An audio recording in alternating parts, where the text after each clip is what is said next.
Knoxpart, kamusta kayo? At ngayon, pag-uusapan natin ang mga bagay na dapat mong gawin para palagi ka sa utak ng isang lalaki.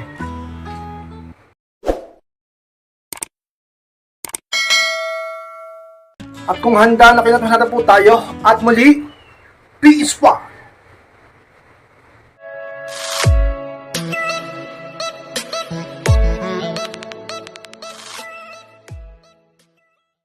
At ang unang bagay kayong na dapat mong gawin upang palagi ka sa utak ng isang lalaki, maging natural at hindi nagpapanggap.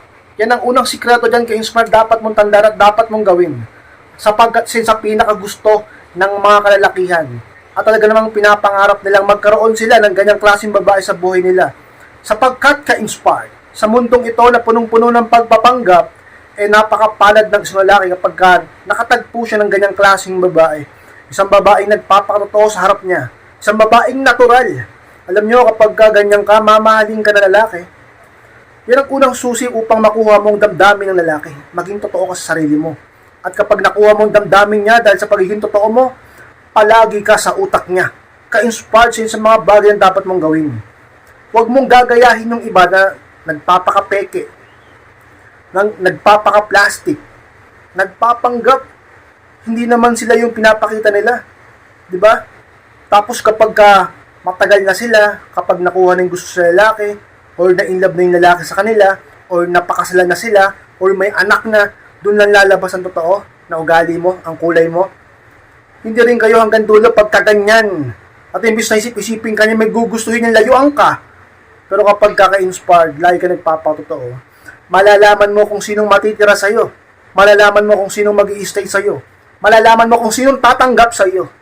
At malalaman mo ka-inspired ng lalaki ay mas lalo kang mamahalin at palagi kang hahanap-hanapin sapagkat palagi ka sa utak niya kapag ka naging ganyan ka, ka-inspired.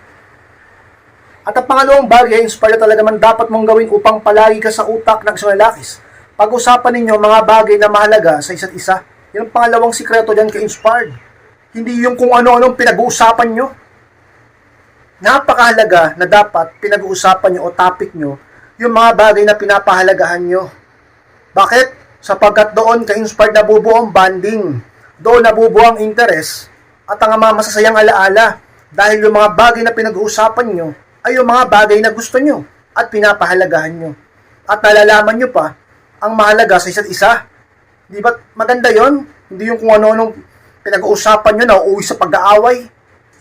Di ba alam nyo, pag yan ang ginawa mo, pag yan ang ginawa nyo, sigurado ka-inspired, mas lalo yung mamahalin ng isa't isa. At susuportahan nyo pang isa't isa. Ang problema kasi sa iba, ang gusto pag-usapan lang, yung sarili lang niya, yung gusto lang niya, yung demand lang niya. Ang pag-usapan lang yung mga utos niya. Ang pag-usapan lang yung buhay ng ibang tao. Yung galit niya sa biyanan niya. Wag ganun ka-inspired. Pag-usapan niya mga mahalaga sa inyo tulad ng pangarap niyo. Diba? O yung sabihin natin, yung gusto nyong gawin sa kinabukasan, para sa mga anak nyo, para sa gagaganda ng future nyo. Hindi yung kung ano-ano. At pagkaganyan ang talaga namang na-implement mo o nagawa mo sa inyong relasyon at laging nakasanayin nyo, na-practice nyo ang ganyang bagay, talaga namang ka-inspired magmamature ang inyong relasyon. At dahil magmamature ang inyong relasyon, magiging seryoso kayo sa isa't isa. At dahil doon kapag lumayo ka o nawala ka, sabihin natin hindi kayo nagkausap, palagi ka sa isip niya. Palagi kang papaw sa utak niya. Sapagat mas magiging mahalaga ka. Higit sa iba, ka-inspired. At ang pangatlong sikreto ka-inspired, bagay na dapat mong gawin upang palagi ka sa utak ng isang lalaki. Dapat nag-e-enjoy siyang kausap kayo ng pangatlo ka-inspired na totoo. Talaga naman ka-inspired kapag naging ganyan kayo, mababaliw ang lalaki sa iyo. Sapagkat ang mga kalalakihan, ang isa sa mga dahilan kung bakit sa nakikipagrelasyon, lalo na yung mga profesional, lalo na yung mga matured, talaga naman upang maging masaya. Hindi lang dahil sa loving-loving mo sa kama, kundi sa buhay na ito. Lalo na yung mga lalaking may edad na na-stress na sa buhay. Kailangan nila ng babaeng magdudulot sa kanilang kaligayahan, hindi yung babaeng parang batong ipupukpok sa ulo nila. Huwag kang maging toxic ka-inspired. Huwag puro drama. Huwag puro kaboringan. Huwag puro talaga namang pakikipagtalo ang atupagin mo sa part ng lalaki. Dapat maging masaya. Maging masaya ka kapag kasama siya. Dapat nag-i-enjoy siyang kausap ka. Alam nyo, mga ka-inspired, napakahalaga niyan. Kapag yan ang hindi mo ginawa, masisira ang iyong relasyon. At sa katagalan, lalayo ang damdamin niya sa'yo. Kapag nangyari yon, papasok ang tukso. At kapag nangyari yon, maaaring lokohin ka niya, o maaaring matokso sa iba, o ipagpalit ka niya, o mas gustuhin niyang humiwalay sa iyo, sapagkat hindi siya nakakaramdam ng ligaya sa iyo. Sa piling mo, ang kaligayahan, ang isa priority ng mga talagang nasa relasyon. At kung hindi nyo mabibigyan sa isa, para saan pa? Ka-inspired. Sa mga sikreto dapat mong gawin. Dapat nag-i-enjoy siyang kausap ka o kasama ka. Kaya naman huwag puro ka toxican, huwag puro ka dramahan. Gumawa kayo ng paraan upang maging maligaya kayo. Mag-enjoy kayo sa pakikipag-usap sa isa. At habang magkasama kayo, ka-inspire. At ang pang-apat na bagay ka-inspire dapat mong gawin upang palagi ka sa utak ng sinalakis. Huwag kang palaging pre-available sa kanya. Ang pang-apat ka-inspired. Isa pinakamalaking pagkakamali na ginagawa ng karamihan ng kababaihan dyan. Dahilan kung bakit sa katagalan nanlalamig o nagsasawa yung lalaki sa iyo. Pinagsasawaan ka. Nawawala ang init ng pag-ibig niya sa iyo. Patay ang effort, ang sweetness niya sa iyo, naglalaho na. Sapagkat kasi palagi kang libre sa kanya. Ginagawa mo palaging available ang oras mo sa kanya. Na para bang isang bukas na tindahan na anytime pwede siyang kumain sa iyo. Huwag kang ganyan ka-inspired. Gawin mong mahalaga ang sarili mo. Gawin mong parang ginto ang oras mo. Hindi yung para sa kanya, cheap yung oras mo. Mababa ang halaga mo. Sapagkat ganun kanya kadaling nakukuha kapag gusto niya. Napakabilis mong mag-reply. Napakabilis mong siyang pagbigyan. Easy to get ka pagdating sa kanya. Hindi siya nahihirapan sa iyo. Palagi kang free sa kanya.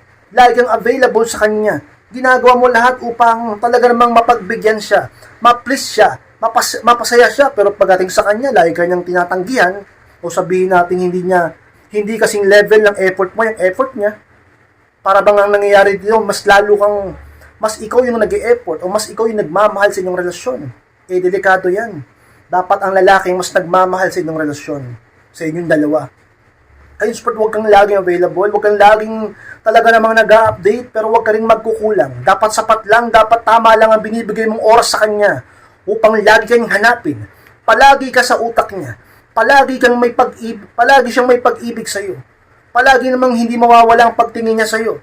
Sapagkat paano mawawala ang pagtingin niya sa iyo?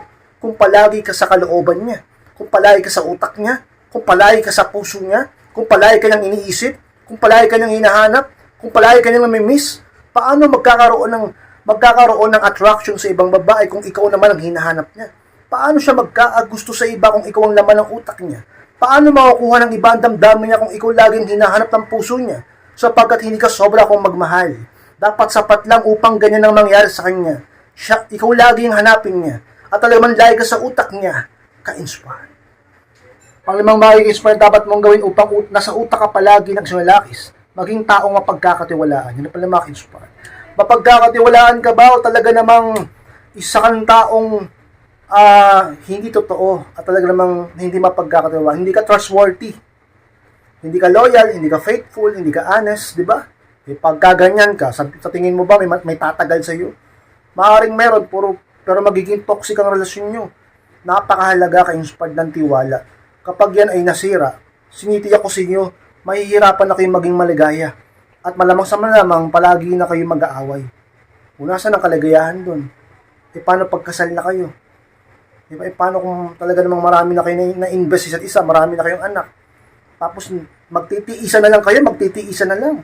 Kaya hanggat maaari, hanggat maaga, hanggat wala pa, ingatan ang tiwala. Pinagkakatiwalaan ka niya, ingatan mo yan. Sapagkat ka-inspired kapag yan, ang talaga namang itinanim mo sa isip at puso niya na mapagkakatiwalaan ka. Talaga namang ka-inspired, tinitiyak ko sa inyong lahat, papahalagahan ka niya. At kung papahalagahan ka niya, palagi ka sa puso niya. At kung palagi ka sa puso niya, palagi ka sa isip niya, palagi ka sa utak niya. Sa mga sikreto, ka-inspired. Pangalang sikreto ka-inspired at bagay na dapat mong gawin upang palagi ka sa utak ng isang lalakis. Huwag kang palaging mag-message, yung pang-anim ka-inspired. Lagi ko naman sinasabi sa inyo ito, pero ulit-ulitin ko sa pinakasikreto na dapat kong isuksok sa mga utak nyo upang ma-practice nyo, upang gawin nyo talaga. Ka-inspired, huwag kang laging mag-message. Alam niyo yung message na yan, nakakababa ng value yan kapag sobra. Ano yung ka-inspired, nakakababa ng value? Oh, Yung panay message mo, yung panay text mo, yung panay chat mo. Kala mo hindi nakakababa ng halaga yan? Yung iba sa inyo, sobra kong magmahal eh. Yung iba sa inyo, sobrang needy. Yung iba sa inyo, sobra kong magbigay ng oras sa lalaki. Sobra kong magpapansin. Sobra kong makipag-usap. Sobra kong mag-validate. Panay message, panay text, panay chat. Akala nyo ba okay yan? Akala nyo magiging healthy kayo sa katagalan in the long run? Mali. Bababa ang value mo, bababa ang quality mo, ang halaga mo sa lalaking mahal mo kapag palagi ka nagpaparamdam sa kanya. Pag palagi mo siyang message, iisipin niya na baliw ka sa kanya. Iisipin niya natakot ka na mawala siya. Lalaki yung ulod niya, may spoiled siya, magiging kampante siya. Oh, paano ngayon yan pag nag-away kayo, mataas ang pride niyan sa'yo? Kasi sa isip niya, sa subconscious mind niya, mahal mo naman siya eh. Ikaw ang maghahabol sa kanya. Paano ngayon yan eh, ikaw ang babae? Oh, kaya dapat, huwag mo siyang masyadong i-validate. Huwag kang laging magparamdam. Huwag laging mag-message. Magpaka-busy ka sa trabaho mo. Magpaka-busy ka sa negosyo mo. Magpaka-busy ka sa sarili mo. Magpaka-busy ka sa mga pangarap mo. Pero huwag ka ding magkukulang sa asawa mo. Huwag ka ding magkukulang sa boyfriend mo. Huwag ka ding magkukulang sa lalaking mahal mo. Dapat sakto lang ang lahat. Balansihin mo ang buhay mo upang hindi mawala ang lahat sa iyo. Lalo na ang lalaking mahal mo. At lagi ka sa utak niya. At lagi ka niyang hanapin. At lagi ka niyang mahalin. Ka-inspire. Maxpad, maraming salamat po sa pagtapos ng vlog na ito. Kung kalimutan na mag-like, comment, and pakishare na rin ang video na ito upang makatulong tayo sa iba. Sa mga hindi pa po nakakalik ng subscribe, click nyo na po yung subscribe Maxpad, click nyo po notification bell upang malaman nyo pag may bago akong upload. Sa mga gustong humingi ng payo, gusto magpa-coaching one-on-one sa akin, message lang po ako sa akin Facebook, and yung profile picture sa FB, at kapag nakita nyo yan, i-message lang po ako. At kapag hindi nyo ma-search sa FB, sa Messenger, Aldin Kappa, chat nyo ako, ayun po yung profile ko. Ako mismo yung mag-reply sa inyo. Maraming salamat, Maxpad, na mag-iingat kayong lahat. Mahal ko kayo, at muli, be inspired.